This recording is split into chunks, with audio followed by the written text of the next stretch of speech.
Otasansan rédíò and TV a wà lórí Facebook àti YouTube. àkàlẹ̀ ètò tí àwọn ìgbìmọ̀ tí wọ́n ń ṣe kò kárí ètò ayẹyẹ ìgbádé ìwúyè fún ọba aláàfin tuntun ọba Abímbọ́lá Akeem Ọ̀wádé kínní.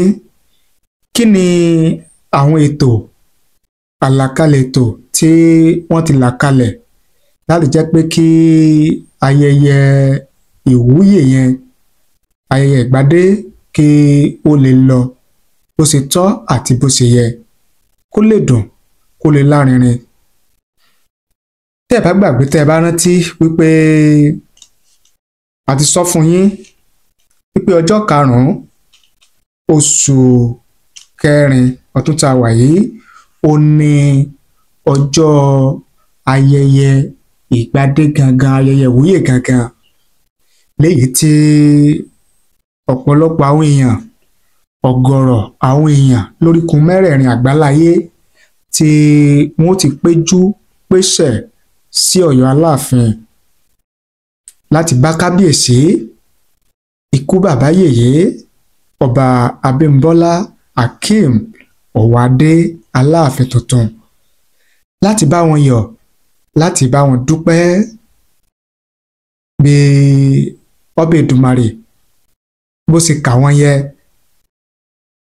àti láti bá gbogbo ìlú Ọ̀yọ́ pátápátá ní tilé toko, tilé tàjò, láti bá gbogbo ilẹ̀ Yorùbá láti ṣàjọyọ̀ ara wa fún ti ọba Aláàfin tuntun. Yorùbá ní bórí bá pẹ́ńlẹ̀ á dire, ńlọrọ̀ ọba Aláàfin tuntun eléyìí tí wọ́n fẹ́ gbadé ní ọjọ́ 5 oṣù kẹrin ọdún tá a wà yìí. 1 2 3 4 5 6 7 8 9 11 odidi ọjọ́ 11 ó ní wọ́n ti là kalẹ̀ láti ṣe ayẹyẹ ìwúyè fún ọba Aláàfin tuntun. Ṣùgbọ́n kí n tó máa ka àwọn ètò yẹn wá fún yín, ẹ jẹ́ ká dé ìlú Èrúwà nípìnlẹ̀ Ọ̀yọ́ náà ni. Tẹ́ ẹ bá gbàgbé, tẹ́ ẹ bá rántí wípé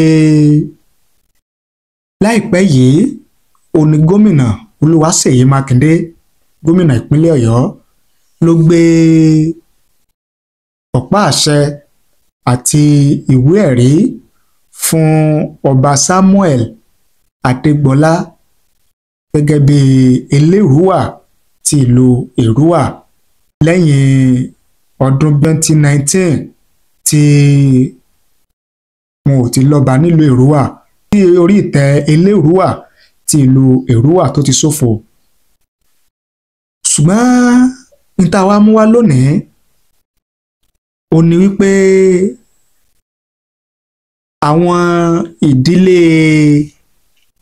ọba Samuel Adégbọlá tí gómìnà Olúwaṣèyí Mákindé tó gbé ọ̀pá àṣẹ fún gẹ́gẹ́ bí Elérúwà ti ìlú Èrúwà ní ìdílé ọlọ́mọọba Àkàlákọ̀ nílùú Èrúwà, ìyẹn ẹbí Olúrìn ní ìdílé Àkàlákọ̀ nílùú Èrúwà.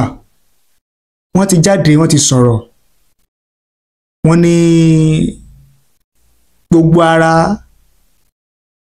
tọkàntọkàn, tọwọ́tọwọ́, tẹsẹ̀tẹsẹ̀ ni àwọn fi gba ọba Samuel Adégbọlá gẹ́gẹ́ bí ọba Elérúwà ti ìlú Èrúwà, torí pé òun náà ni oyè yẹn tọ́ sí, ó ní àwọn fẹ́ gẹ́gẹ́ bí ọba nílùú Èrúwà ní ìdílé àwọn. Kí wá ló bí gbólóhùn yẹn? Kí ló bí ọ̀rọ̀ tí àwọn ẹbí Olúrìn ní ìdílé Àkàlákọ̀, ruling family, kí ló mú wọn tí wọ́n fi sọ̀rọ̀ yẹn? Ẹ farabalẹ̀ kí n mú wá fún yín kó lè bá yé yín dáadáa.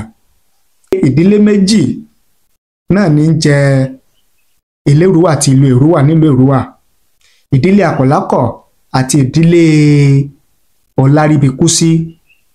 Ṣùgbọ́n ìdílé Àkọ̀lákọ̀ ni ọba tó gbéṣẹ̀ ni ló ti wá, tó ti jẹ́ pé ìdílé Ọláríbikúsí ni ló yẹ kí wọ́n bọ́ sórí ìtẹ́ yẹn.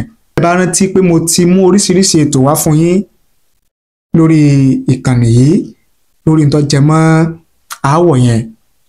Ṣùgbọ́n ibi tí mò ń lọ gangan ò ní wípé lẹ́nu ọjọ́ mẹ́ta yìí tí gómìnà Olúwaṣèyí Mákindé tó kéde orúkọ ọba Samuel Adégbọlá gẹ́gẹ́ bí ẹni tí ó bọ̀ sí orí ìtẹ́ Elérúwà àti ìlú Èrúwà tó sì gbé ọ̀pá àṣẹ fún un àti ìwé ẹ̀rí, ni ó mú kí àwọn ìdílé Ọláríbikúsí ló jẹ́ kí wọ́n jáde pé ìpàdé oníròyìn wípé àwọn rọ gómìnà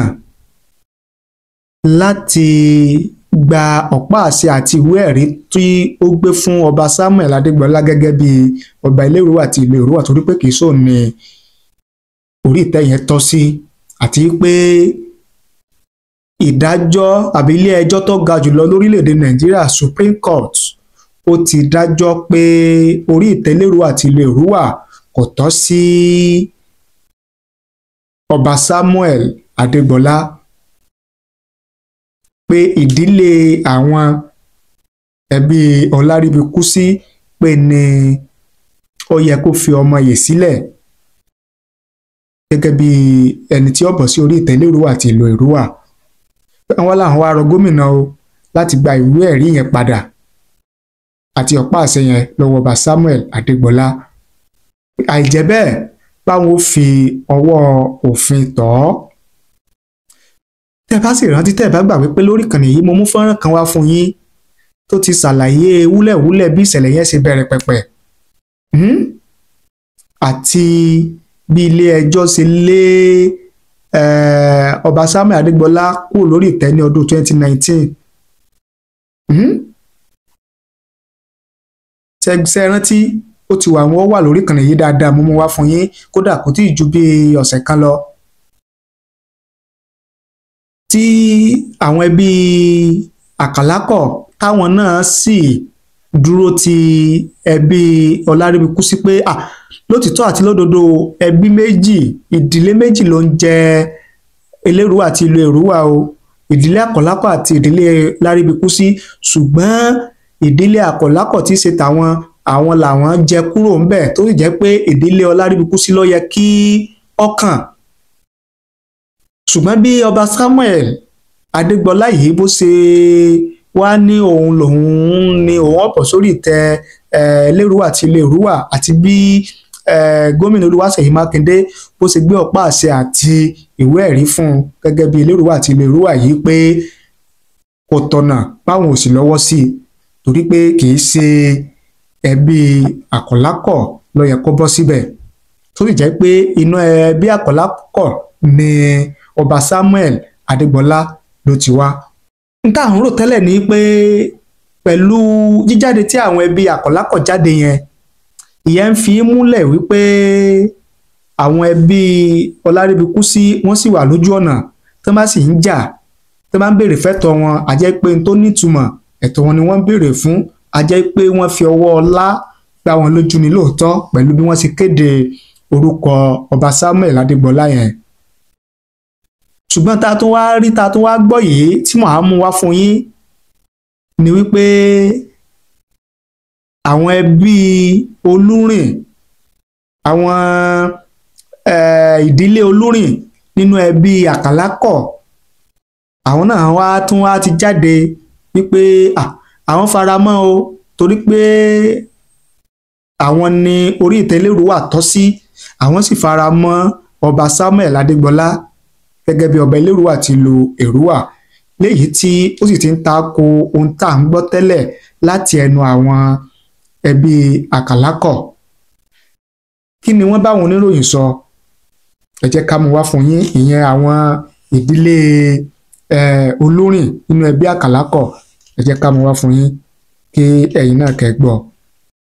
The Olúrìn royal family of the Àkàlákọ̀ ruling house of Èrúwà in the Badapa East local government area of Oyo State has reaffirmed the installation of Oba Samuel Adegbola Ajobo Olorinwa as the Eleruwa of Èrúwà, describing the process as lawful, transparent, and a joint decision of the Èrúwà kingmakers.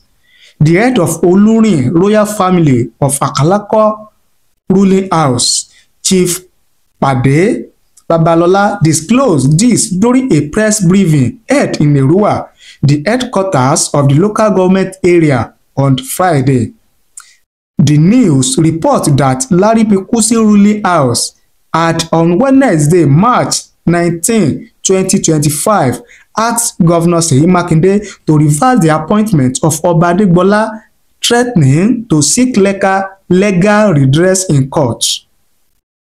It will also be recalled that on Friday, November 29, 2019, the Supreme Court deposed Oba Adegbola as the Eleruwa of Èrúwà land after he had reigned for 21 years. However, on March 6, 2025, Adegbola was reappointed, given a certificate and presented with the staff of office by Governor Makinde as the new Eleruwa of Èrúwà land. Speaking further, Babalola said the process of nomination, selection, and enthronement of Adegbola followed a due process. It was a joint decision of the Èrúwà kingmakers, which was ratified by the state government. He insisted that the process from the beginning to the end was monitored by the local government at the state and local government levels, while the security agencies and other relevant stakeholders were also on ground. The process, which led to the emergence of Adegbola as the Eleruwa of Èrúwà, was legally backed and also has the anonymous support of the kingmakers. There is no cause for alarm. Nobody influenced anyone. The kingmakers exercised the power given to them, and they all agreed that it was their anonymous decision that produced the monarch that the governor authenticated. Traditional institutions hold lots of values and norms in the development of our society because of the many roles it portends, especially at the grassroots. Our country is plagued with a lot of security challenges, and government alone cannot do it. That is more reason why we can't afford to remain dormant. As a town, we need to progress. Some people are enjoying the system as dormant at its worst. He further advised them to accept the selection process and move on with the development of the town. Some people are fueling crisis because that is their own means of survival. Many of them have turned themselves to stakeholders. A person whose lineage has no connection with royalty will attach less value to the institution, and that is just what some people have turned themselves to. The family head then commended the Elders Council, youth, religion, organizations, sons and daughters of Èrúwà land for working together to sustain unity and love in the ancient city. Gẹ́gẹ́ bí ohun tó jáde nínú ìròyìn òun lẹ gbọ́ tí a mú wá fún yín yẹn, ṣùgbọ́n pẹ̀lú tó jáde nínú ìròyìn yìí láti ẹnu àwọn ẹbí Olúrìn nínú orin ìdílé Àkọlákọ̀ àti ohun tí à ń gbọ́ tẹ́lẹ̀, bẹ́ẹ̀ mi ṣe lè rí díẹ̀ òun ni wípé ẹbí Àkọlákọ̀ gangan fúnra wọn, àwọn gan ti pín yẹlẹyẹlẹ báyẹn. Ó ṣeéṣe kó jẹ́ pé àwọn igun kan nínú ẹbí Àkọlákọ̀ àwọn ni wọ́n kọ́kọ́ jáde wípé àwọn ò fara mọ́ bí gómìnà Olúwaṣèyí Mákindé ó ṣe kéde orúkọ Ọba Samuel Adégbolá gẹ́gẹ́ bí Eleruwa àti ìlú Èrúwà o láti ìdílé Àkọlákọ̀ o. Torí pé kì í ṣe àwọn lọ́kàn, ó lè jẹ́ pé àwọn igun kan nínú ìdílé Àkọlákọ̀ nìyẹn. Àwọn tó tún jáde ìyẹn àwọn igun Olúrìn nínú ìdílé Àkọlákọ̀, igun mẹ́tò nìyẹn. ó túmọ̀ sí pé àkọlákọ̀ náà ó ti pé méjì àbí jù bẹ́ẹ̀ lọ. now ṣé ẹ̀yin wá rò pé ìjà yẹn ó wá máa dùn ún jà fún àwọn ẹbí ìdílé Ọlárìbíkúsí tí wọ́n ní àwọn ni ó yẹ káwọn bọ́ sí orí àpèrè Ilé-Ìrúwà àti ìlú Ìrúwà? Kí ni ìwòye yín? Kí ni èrò yín?